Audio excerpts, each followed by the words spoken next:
I would just like to just hear a little bit about what it felt like to feel called to do it to the point that you could just sit down and muster up the energy to write, especially before you knew if anybody wanted to read it. Well, I never really did feel called to do it. That's I think that's kind of the misleading thing sometimes with some people. They're expecting a huge trumpet blast that is pointing them on the right way to go, instead of the small intuitive signs that kind of push you in that direction without your necessary knowledge. uh, I heard a quote once, and I don't remember. I know I'm not saying it verbatim, by Louis L'Amour, who wrote the Mhm. westerns, and he said, you don't ever get this major inspiration that pushes you to, okay, boom, okay, now I'm going to write. It's more like turning on a faucet. You don't get the inspiration until you physically start writing. And then all of a Mhm. sudden you turn that faucet on, and once that water starts running, all of a sudden after it's been running a little while, it'll start running hot, and then you'll feel, oh, maybe I'll write about this, maybe I'll write about that. Mm. So that's kind of how it happened with me. I started writing. I didn't necessarily feel like I had a reason to do it. Didn't necessarily feel like I had anything super important to say. It was more or less, it was entertaining for me. It was fun. I would say about a year into it, that I was writing, that I had been writing a daily blog for, I guess, yeah, about a year.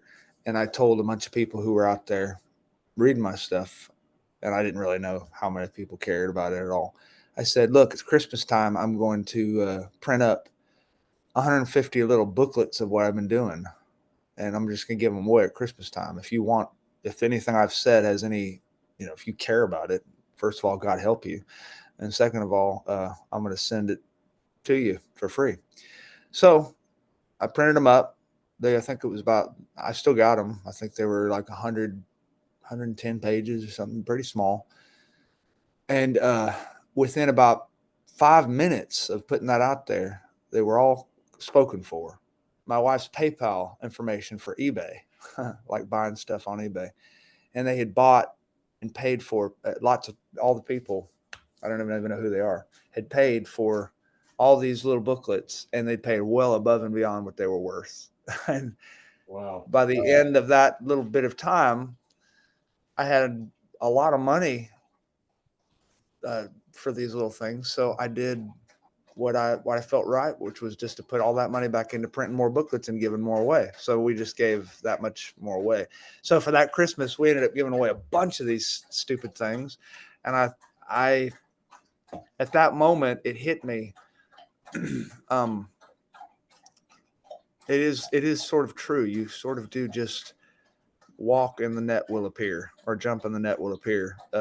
It's not necessarily that you're going to feel this major unction leading you toward it. It's going to be a small intuition, that little voice inside you that you know where that voice is coming from, you know what it is, but it's not going to beat you over the head with a baseball bat. And you're going to doubt yourself 1,000 times along the way. You're not going to know if you should be doing this or if you shouldn't be doing this or if you're wasting your time.